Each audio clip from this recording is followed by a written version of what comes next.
Hello मित्र, कैसे हैं आप। मैं उम्मीद करता हूं आप अच्छे होंगे। और आज का वीडियो बहुत ही इंटरेस्टिंग है। वीडियो बहुत ध्यानपूर्वक इस वीडियो को सुनिएगा। मैं मानता हूं ये वीडियो आपको बहुत ही अच्छा लगेगा और मैं यकीन के साथ कह सकता हूं कि आज जो मैं जिस तरीके से वीडियो पढ़ाने वाला हूं, ये वीडियो जो लेक्चर देने वाला हूं, ये अब तक इस तरीके का वीडियो आपने अभी तक यूट्यूब पर नहीं देखा होगा, ऐसा मेरा विश्वास है। जी हाँ, आपने सही सुना, ऐसा मेरा विश्वास है।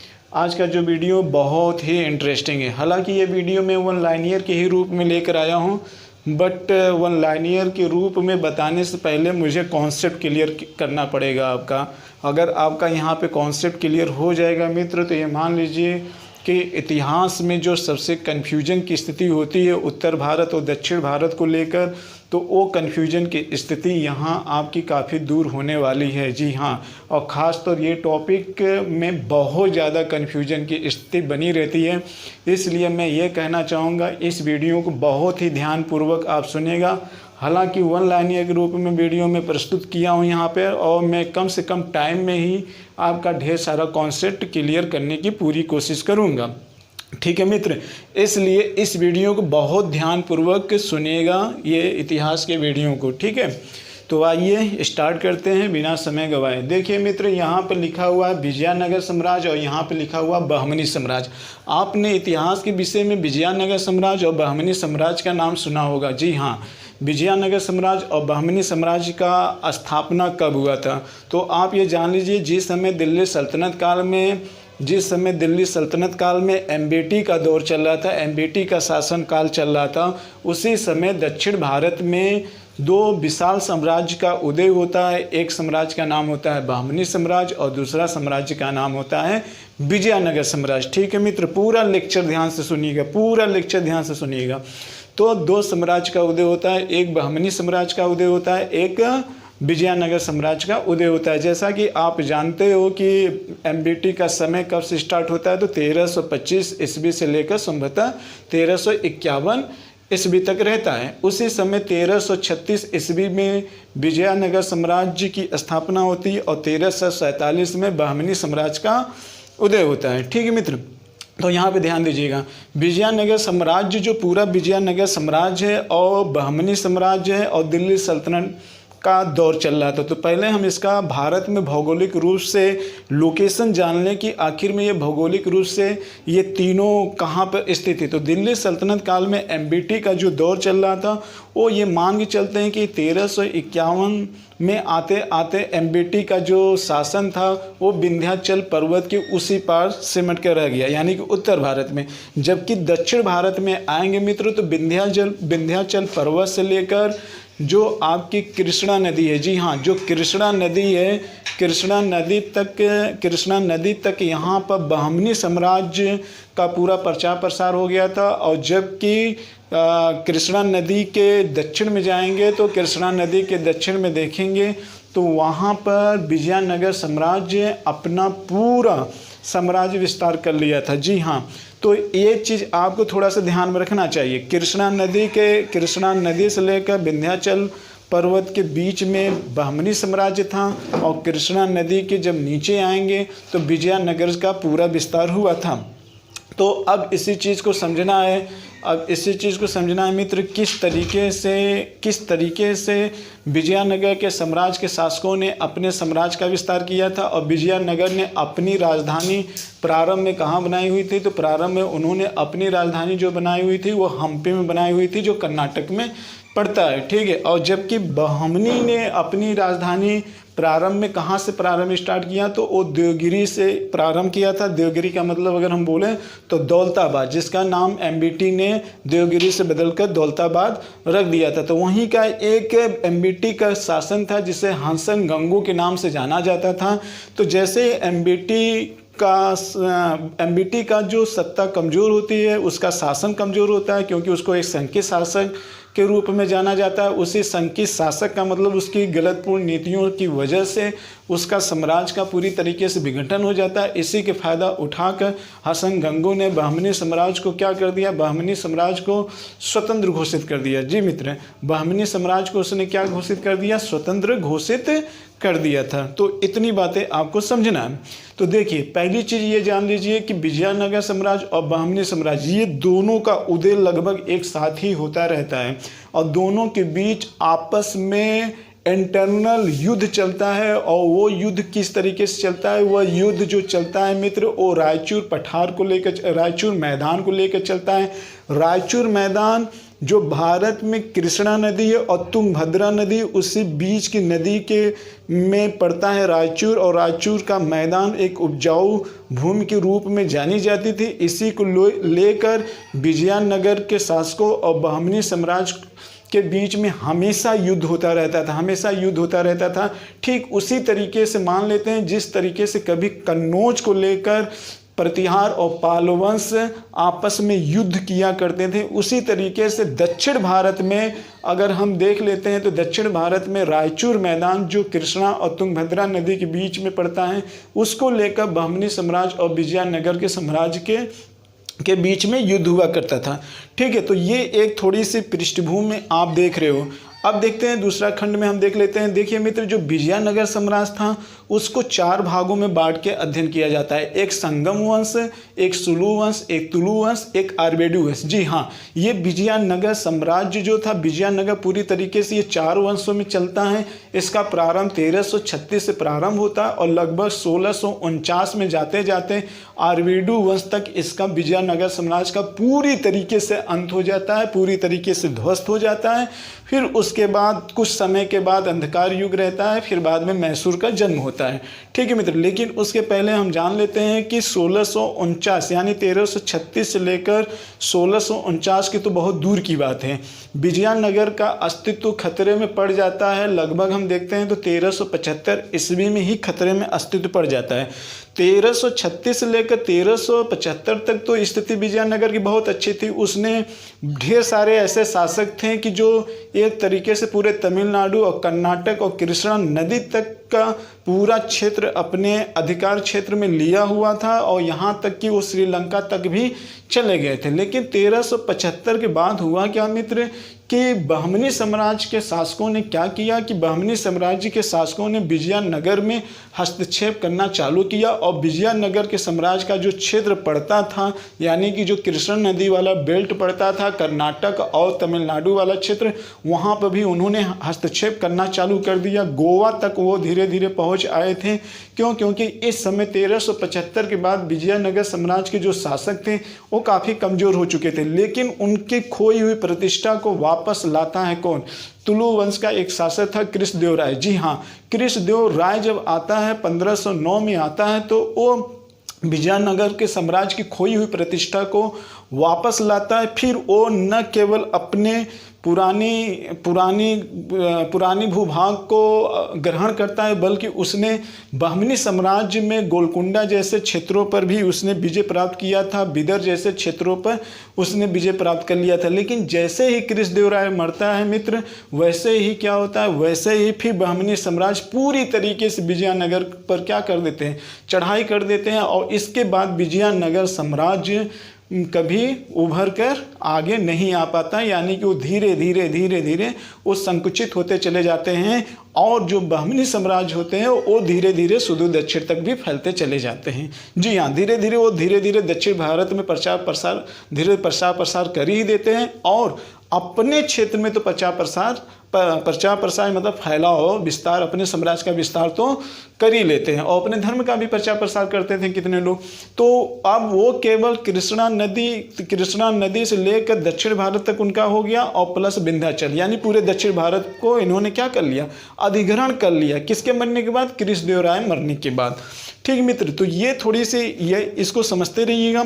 इसके बाद हम जानते हैं कि बहमनी साम्राज्य का जो विभाजन हुआ मित्र, वो आगे चलकर कई भागों में विभाजित हो गया। बहमनी साम्राज्य के अंतर्गत अगर हम बात कर ले तो मुख्य रूप से 5 प्रांत आते हैं, जिसके अंतर्गत हम किसका अध्ययन करते हैं? बरार का अध्ययन करते हैं, अहमदनगर का अध्ययन करते हैं, बीजापुर का अध्ययन करते हैं, गोलकुंडा का अध्ययन करते हैं और बीदर का अध्ययन करते हैं। ये 5 प्रांत होते हैं मित्र जो बहमनी साम्राज्य के अंतर्गत आते हैं। ठीक है, तो जिस तरीके से बहमनी साम्राज्य के लोगों ने विजयनगर को ध्वस्त किया, ठीक उसी तरीके से एक समय ऐसा आता है कि क्या नाम है, मुगल के जो शासक होते हैं, मुगल के शासक दिल्ली, ध्यान दीजिएगा मित्र, दिल्ली सल्तनत में कोई ऐसा वंश नहीं आता है कि जो बहमनी साम्राज्य को ध्वस्त कर सके। जी हाँ, बहमनी साम्राज्य को ध्वस्त करने वाला दिल्ली सल्तनत का कोई शासक नहीं आता है। एमबीटी के मरने के बाद उसकी स्थिति कमजोर हो जाती है, एमबीटी के मरने के बाद उसकी स्थिति कमजोर हो जाती है, तब उसके बाद कोई शासक नहीं आता। यहाँ तक कि बाबर, हुमायूं तक की अगर हम बात कर लें तो दक्षिण भारत में हस्तक्षेप नहीं हो पाया था। हुमायूं ने थोड़ा बहुत हस्तक्षेप किया था लेकिन पूरा हस्तक्षेप नहीं कर पाया था। ठीक है, इसके अलावा अगर हम देख लेते हैं तो आता कौन है? अकबर आता है। अकबर एक तरीके से दक्षिण भारत में हस्तक्षेप करना चालू कर देता है। जहांगीर का भी हस्तक्षेप होता है, शाहजहां का हस्तक्षेप होता है और औरंगजेब का तो पूरी तरीके से हस्तक्षेप होता है। यानी कि औरंगजेब ने ढेर सारे जो बहमनी साम्राज्य के जो प्रांत हैं, जैसे बीजापुर हो गया, गोलकुंडा हो गया, बरार हो गया, इन सब का उसने क्या कर लिया था? विलय कर लिया था। लेकिन इन सब पे तो विलय जरूर कर लिया था मित्र, लेकिन एक तरीके से पूरी तरीके से औरंगजेब ने भी इस पर अधिकार उतना नहीं बना पाया था जिस तरीके से इनकी अधीनता स्वीकार कर लें। क्यों? क्योंकि इधर मराठे जो हुआ करते थे, क्यों? क्योंकि दक्षिण भारत में कहीं ना कहीं मराठों का इस समय उदय हो चुका था। इस तरीके से औरंगजेब इधर की तरफ पूरी तरीके से बढ़ नहीं पा रहा था। तो आप देख रहे हो कि इतिहास का प्रारंभ कहाँ हो रहा है? एमबीटी के समय हो रहा है और एमबीटी से लेकर हम आपको कहाँ ले आ रहे हैं? औरंगजेब तक लेकर आ रहे हैं। समझ रहे हैं ना इस बात को? तो कहने का मतलब ये है कि हम ये कहना चाहते हैं कि दिल्ली सल्तनत काल में एमबीटी अलाउद्दीन खिलजी तक के समय दक्षिण भारत में हिंदू कल्चर को बढ़ा रहा है। हिंदू कल्चर में कोई बहुत ज़्यादा उनके रहन सहन में, व्यवहार में कोई बदलाव नहीं आया। लेकिन दिल्ली सल्तनत काल में एक नया इस्लाम का उदय होता है जिसे हम बहमनी साम्राज्य कहते हैं, जो दिल्ली सल्तनत का अंग नहीं था, अपने अंग का अंग था, जो विजयनगर को परास्त करके हिंदू कल्चर को दबाकर दक्षिण भारत में जो हसन गंगू था उसने क्या नाम है यहाँ तक इस्लाम को प्रचार प्रसार किया और हिंदू के कल्चर को उसने प्रभावित किया था, न कि औरंगजेब के द्वारा प्रभावित हुआ था। वो किसका प्रचार? बहमनी साम्राज्य का था। ठीक है मित्र, तो ये आपकी एक पृष्ठभूमि यहाँ पर क्लियर हो गई होगी, ऐसा मैं उम्मीद करता हूँ। बहुत कम समयों में जब डिटेल में वीडियो बनाऊंगा तो वहाँ और आपका ज़्यादा कॉन्सेप्ट क्लियर कर दूंगा। अब जो मैंने लेक्चर दिया उसी लेक्चर को आइए यहाँ पर समझते हैं कि यहाँ पे जो बातें लिखी गई हैं इसका क्या मतलब है। यानी कि मतलब का मतलब ये है कि हम आपको ये कहना चाहते हैं कि देखिए, अगर हम इस भारत की बात कर लेते हैं मित्र, भारत की अगर हम बात कर लेते हैं तो ये उत्तर भारत को मान लेते हैं और यहाँ पे दक्षिण भारत को मान लेते हैं। और दक्षिणी भारत को हम 2 पार्ट में अगर यहाँ पे डिवाइड कर देते हैं तो विंध्य पर्वत से लेकर मित्र, विंध्य पर्वत से लेकर कृष्णा नदी तक। जी हाँ, विंध्य पर्वत से लेकर अगर हम कृष्णा नदी तक की बात कर लें, कृष्णा नदी तक की बात कर लें तो यहाँ पूरा बहमनी साम्राज्य इसके अंतर्गत था। अगर हम यहीं पर बात कर लेते हैं, कृष्णा नदी के नीचे आ जाए, अगर हम कृष्णा नदी से लेकर सुदूर दक्षिण, कृष्णा नदी से लेकर सुदूर दक्षिण की बात कर ले मित्र, तो सुदूर दक्षिण में कौन साम्राज्य था? तो विजयनगर साम्राज्य था। कौन नगर था? तो विजयनगर साम्राज्य था। ठीक है मित्र, तो ये दक्षिण भारत में। तो अब उत्तर भारत में क्या चल रहा था? उत्तर भारत में जहाँ पर ये 2 वंश चल रहे थे, तो यहाँ पर अगर हम देखेंगे, एक तरफ तो दिल्ली सल्तनत था, तो दिल्ली सल्तनत में एमबीटी के बाद, एमबीटी के समय तो 2 विशाल नगरों की तो स्थापना ही हुई थी। तो जो ये विशाल दो नगर की स्थापना हुई थी एमबी, तो दिल्ली सल्तनत का इसमें कोई हस्तक्षेप नहीं हुआ। मुगल वंश की अगर हम बात कर लेते हैं तो मित्र मुगल वंश में भी हुमायूं का तो कोई विशेष हस्तक्षेप नहीं हो पाया, लेकिन इस दरमियान ये दोनों में आपस में संघर्ष चल रहे थे, कभी ये इसको परास्त करते थे तो कभी ये इसको परास्त करते थे। ठीक है मित्र, तो ये एक तरीके से कहीं ना कहीं इनमें आपस संघर्ष हो रहा था, और संघर्ष मैंने बताया किसको, कृष्णा नदी और तुंगभद्रा नदी के बीच एक रायचूर पड़ता है, वो रायचूर का मैदान होता है, उपजाऊ भूमि होती है, उसी को लेकर आपस में युद्ध चलता रहता है। तो आइए हम देखते हैं कि विजयनगर ने क्या क्या उपलब्धि हासिल किया है और बहमनी साम्राज्य ने साम्राज्य विस्तार में किस तरीके की उपलब्धि हासिल किया हुआ है। ठीक है मित्र, तो इस तरीके से थोड़ा सा हम देख लेते हैं। ये आपके एग्जाम में पूछा जाता है कि आखिर में विजयनगर के जो साम्राज्य थे, जो विजयनगर साम्राज्य के जो शासक थे, उन्होंने किन किन क्षेत्रों को अपने साम्राज्य में विलय किया था, और फिर बहमनी साम्राज्य के जो शासक थे उन्होंने किन किन क्षेत्रों को अपने साम्राज्य में विलय किया हुआ था। इस तरीके का प्रश्न पूछा जाता है। जिस तरीके से प्रश्न पूछा जाता है कि अकबर ने किन क्षेत्रों को विलय किया, जहांगीर ने किन क्षेत्रों को विलय किया, या तो फिर चोल वंश के शासकों ने किन किन क्षेत्रों को विलय किया, तो उसी तरीके, या फिर डलहौजी ने किन क्षेत्रों को विलय किया, तो अपने साम्राज्य में विलय करने के संदर्भ में ढेर सारे प्रश्न पूछे जाते हैं। उसी तरीके से यहाँ भी प्रश्न पूछे जाते हैं कि विजयनगर के कौन शासक किस प्रांत को अपने साम्राज्य में विलय किया।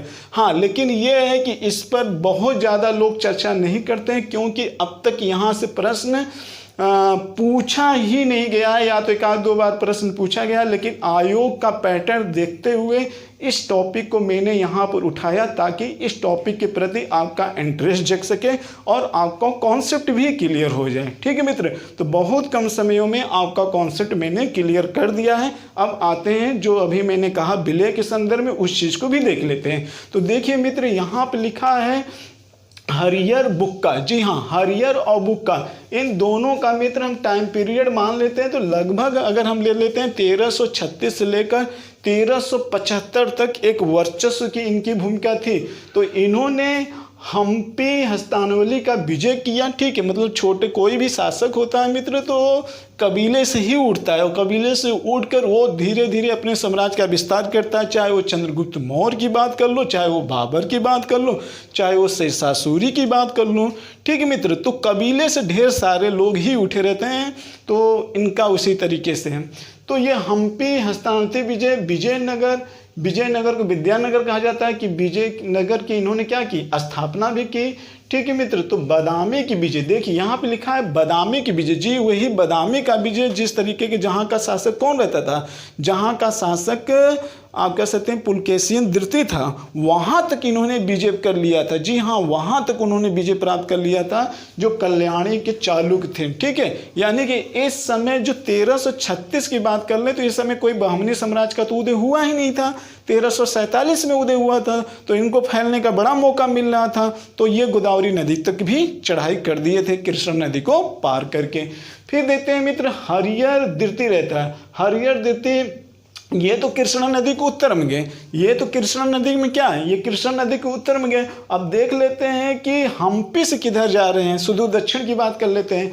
कैनारी, मैसूर, तिरुचिरापल्ली, कांची की विजय, श्रीलंका के राजा को पराजित किया, कोंकण पर विजय किया, उत्तरी कर्नाटक, गोवा का विजय किया। जी हाँ, अब ये हम्पी से कहाँ गए, हम्पी से में तो बादामी पहुंच गए, लेकिन अब क्या हुआ कि हम्पी कर्नाटक वाले क्षेत्र में था, ये तमिलनाडु पर विजय कर लिए। तमिलनाडु के बाद इन्होंने श्रीलंका तक के राजा को पराजित किया।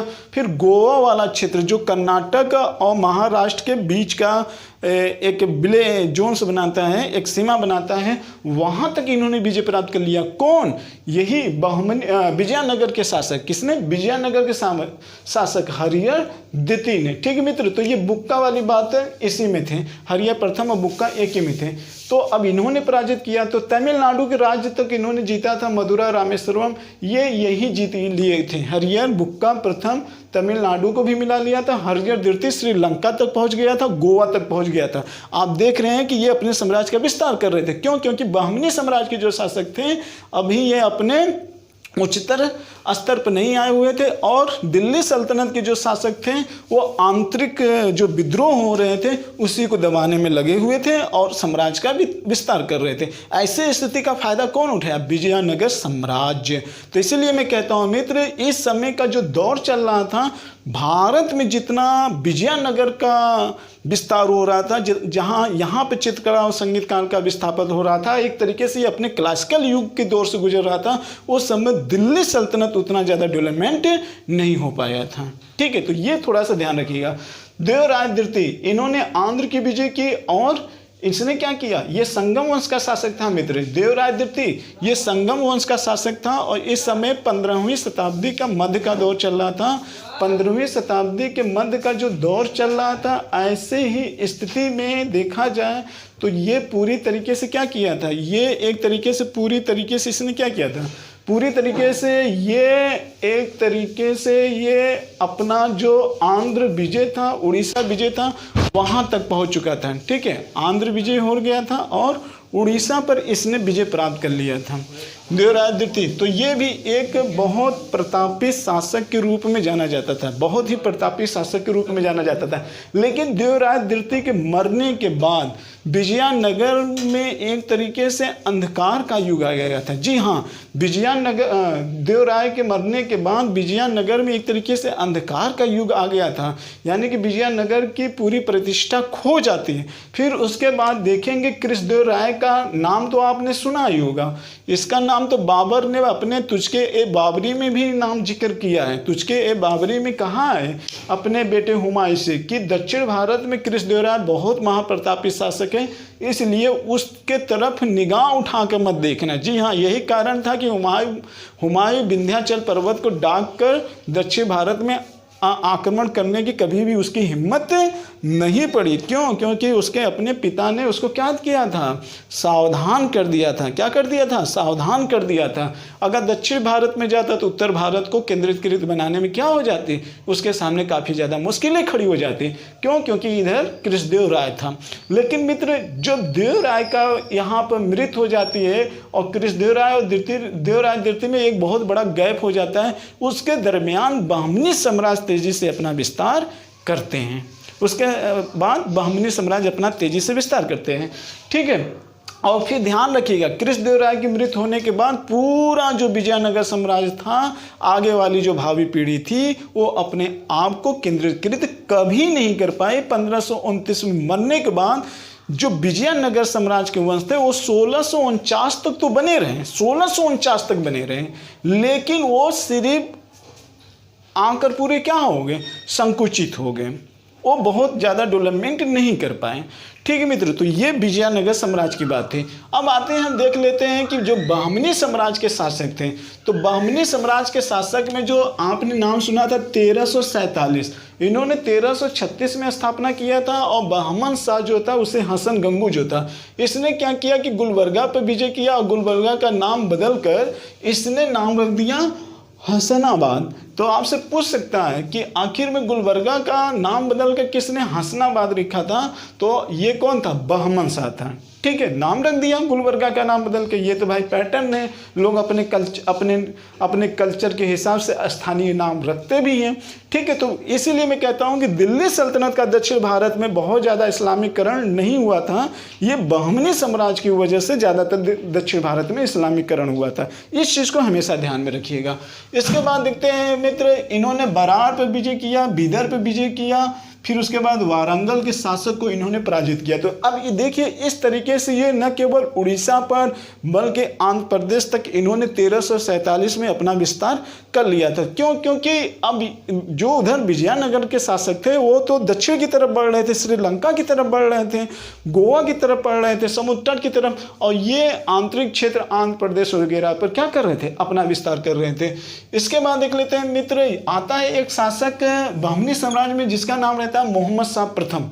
तो जो मोहम्मद शाह प्रथम रहता है, इसको काप्य नायक वारंगल को पराजित किया था, गोलकुंडा पर विजय कर लिया था। बुक्का प्रथम को आगे बढ़ने से इसने क्या रखा था?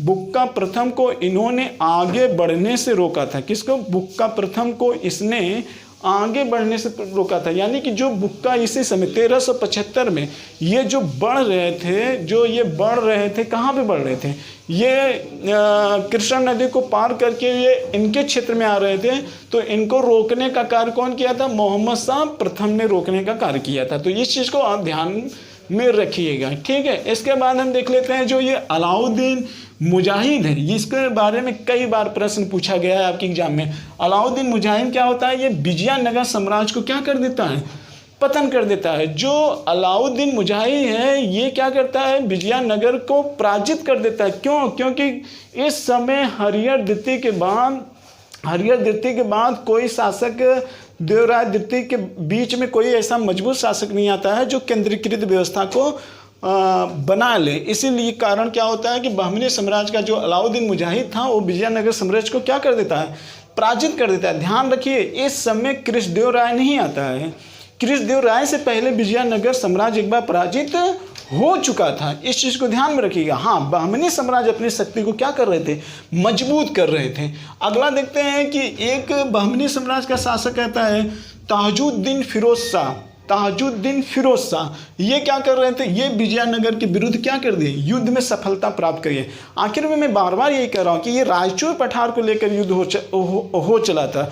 कभी बहमनी साम्राज्य के लोग विंध्याचल पर्वत को पार करके उत्तर भारत में नहीं जाते थे। क्यों, क्योंकि उत्तर भारत में दिल्ली सल्तनत चल रहा था और ऊपर से इतनी जटिल नर्मदा नदी पार करना, अजंता पर्वत पार करना, सतपुड़ा पर्वत पार करना, विंध्य पर्वत पार करके जाना, इन सब को पार करके जाना एक बहुत जटिल पूर्ण कार्य था। इसलिए इनका बहमनी साम्राज्य का था कि हम विजयनगर साम्राज्य की तरफ बढ़ें, ठीक है। और वो लोग भी नहीं आते थे। क्यों, क्योंकि उनके भी केंद्र के अलाउद्दीन खिलजी के मृत होने के बाद कोई ऐसा शासक नहीं बना था जिसकी हिम्मत हो सके कि दक्षिण भारत में अटैक कर सके।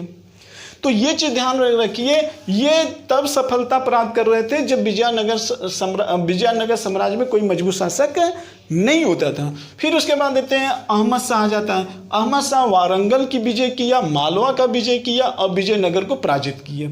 ये भी विजयनगर को पराजित करते हैं। यानी आप देख रहे हैं कई लोग विजयनगर को पराजित कर रहे थे, लेकिन पराजित इन्होंने कब करना प्रारंभ किया, जब हरियर और बुक्का की मृत्यु हो जाती है, तब देवराय द्वितीय की मृत्यु हो जाती है, तब ये पराजित करते हैं। इसके बाद देख लेते हैं अलाउद्दीन अहमद शाह जो रहता है कोंकण खानदेश वर विजय पर, ये कोंकण पर ये धीरे धीरे और खानदेश का मतलब ये कहीं न कहीं ये अब उत्तर भारत की तरफ कूच कर रहा था, ठीक है, खानदेश की तरफ। कोंकण मतलब ये विजयनगर साम्राज्य की तरफ जा रहा था। यानी कि बहमनी साम्राज्य धीरे धीरे अपना उत्तर भारत और दक्षिण भारत में पूरी तरीके से इनका भी था कि हम केंद्रीकृत व्यवस्था को बनाए रखें। इसके बाद देखते हैं निजाम शाह जो आता है वो उड़ीसा की विजय करता है, मालवा की विजय करता है मित्र। फिर उसके बाद देख लेते हैं कि मोहम्मद शाह क्या कहता है, जो ये मोहम्मद शाह तृतीय था जिसे महमूद गवा के द्वारा विजय जो प्राप्त किया गया था। इसमें देख लेते हैं कि कोंकण, खन्ना, गोवा विजयनगर से क्या किया, गोवा को इन्होंने विजयनगर से क्या कर लिया, जीत लिया, विजयनगर को जीत लिया। ध्यान रखिएगा इतने शासक आते हैं, उसके बाद कृष्णदेव राय आता है। लेकिन कृष्णदेव राय आता है तो इन्होंने जितना जीत कर मिलाया था सबको फिर क्या नाम है पराजित करके कृष्णदेव राय अपने खोई हुई प्रतिष्ठा को क्या करता है, वापस लाता है, खोई हुई प्रतिष्ठा को लाता है। यहीं पर लिखा है बहमनी राज्य के विरुद्ध आक्रमण कर सफलता प्राप्त किया और बीजापुर के विरुद्ध विजय, रायचूर विजय, बीदर किले को जीता, उदयगिरी को जीता, कोंडवीट विजय किया, गोलकुंडा को विजय किया। जी हाँ, ये फिर जो ये सब पराजित किए हुए थे, फिर इसने क्या किया, कृष्णदेव राय ने उसको क्या किया, कृष्णदेव राय ने फिर से अपनी खोई हुई प्रतिष्ठा को वापस ले लिया। अब सवाल ये होता है मित्र कि आखिर में शासक मजबूत होता है कि परिस्थितियां उसको मजबूत बना देती हैं, और जब दोनों मजबूत हों तो साम्राज्य का विस्तार करना आसान हो जाता है। जी हाँ, इस बात को समझिए। कृष्णदेव राय एक अच्छा शासक था, इसमें कोई दो राय नहीं, लेकिन यहां तक आते आते जो बहमनी साम्राज्य था, ये बहमनी साम्राज्य जो था, जो एक तरीके से पांचों लोग संयुक्त हुआ करते थे, जो बीदर, बरार, गोलकुंडा, बीजापुर और ये सब आपस में जो संयुक्त हुआ करते थे, कहीं न कहीं आपस में इन पांचों प्रांतों में क्या आ गया, दरार उत्पन्न हो गया। दरार उत्पन्न हो गया, लोग एक दूसरे पर अटैक करना प्रारंभ कर दिए थे। ऐसी विघटन की स्थिति में कृष्णदेवराय का उदय भी होता है और इसी का फायदा उठाकर कृष्णदेवराय अपनी विजयनगर साम्राज्य की खोई हुई प्रतिष्ठा को वापस भी करता है। तो होता क्या है कि एक बार तो वापस कर लेता है, लेकिन फिर बहमनी कृष्णदेवराय मरने के बाद 1529 में कृष्णदेवराय की मृत्यु हो जाती है, यानी कि बाबर के समय मृत्यु हो जाती है। फिर बहमनी साम्राज्य जो होता है तेजी से बढ़ता है और फिर विजयनगर साम्राज्य को दबाता ही दबाता चला जाता है और पूरी तरीके से जो विजयनगर का भव्य साम्राज्य था उसको पूरी तरीके से कहा जाता है कि बहमनी साम्राज्यों के द्वारा इतना अटैक किया गया कि उसको पूरी तरीके से खंडहर में तब्दील कर दिया गया। जी हाँ, पूरी तरीके से खंडहर में तब्दील कर दिया गया और न जाने कितने ज़्यादा हिंदू संस्कृतियों में उसमें थे कि जो काफ़ी ज़्यादा नष्ट कर दिए, लेकिन वो भी बहुत ज़्यादा दिन तक अपने आप को मेंटेन नहीं कर पाए क्योंकि आपस में इन लोगों ने भी लड़ना प्रारंभ कर दिया था। मित्र समझिए, एक चीज़ मैं यहाँ से आपको बता देना चाहता हूँ। मैंने यहाँ पे दो तरीके की तुलना करके आपको मैं बताया हूँ। एक ये मैं बताया हूँ कि जिस तरीके से कन्नौज को लेकर प्रतिहार और पाल वंश आपस में लड़ रहे थे और विदेशियों ने अपना फायदा उठाया, उसी तरीके से अगर देखा जाए यहाँ पर भी तो बहमनी साम्राज्य आपस में लड़ रहे थे, तो दिल्ली जो मुगल वंश के लोग थे उन्होंने भी फायदा उठाया, मुगल वंश के शासकों ने भी अपना फायदा उठाया। और आपको मैं ये भी बता दूं, जैसे स्थिति बहमनी साम्राज्य में थी इसमें आपस में फुट हो गई तो मुगल वंश के शासकों ने फायदा उठा लिया। ठीक इसी तरीके से जब मराठा साम्राज्य आपस में पेशवा, सिंधिया, गायकवाड़ ये सब आपस में जब संयुक्त रूप से हुआ करते थे तो मुगल हावी नहीं हो पाए थे, अंग्रेज हावी नहीं हो पा रहे थे। लेकिन जैसे ये विघटन हो गए, सिंधिया, भोसले, गायकवाड़ जो शिवाजी के द्वारा बनाए गए थे, इनका जैसे ही संयुक्त विघटन होता है वैसे अंग्रेज हावी हो जाते हैं। जिस तरीके से बहमनी साम्राज्य के विघटन पर मुगल वंश हावी होते हैं, उसी तरीके से मराठे के विघटन हो जाने के बाद अंग्रेज भी हावी होते हैं और गुलाम भी बनाते हैं। उसी तरीके से मुगल वंश के शासकों ने भी दक्षिण भारत में प्रवेश किया। ठीक है, अगर आप अपने इतिहास से सबक लोगे तो धोखा खाने से बच जाओगे। इतिहास इसी बात को मुझे प्रेरणा देता है। तो इस तरीके से मैंने कहा कि कम से कम समय में मैं कोशिश करूंगा कि आपका एक जो बृहद कॉन्सेप्ट है इसको लेकर, उत्तर दक्षिण भारत को लेकर, तो हम हद तक इसको सॉल्व करने का प्रयास करेंगे।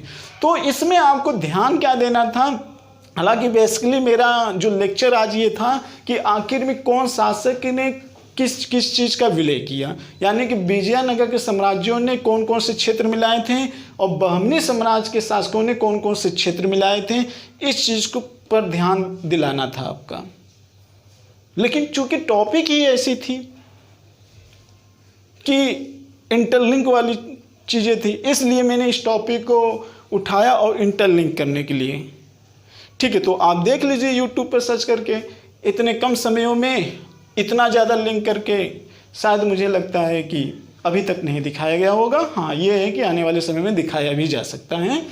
तो मुझे लगता है कि आप इसको अच्छी तरीके से समझ भी गए होंगे और थोड़ा बहुत बुक का सहारा भी लेकर आप इसको और समझने का प्रयास करेंगे, ऐसा मैं उम्मीद करता हूँ।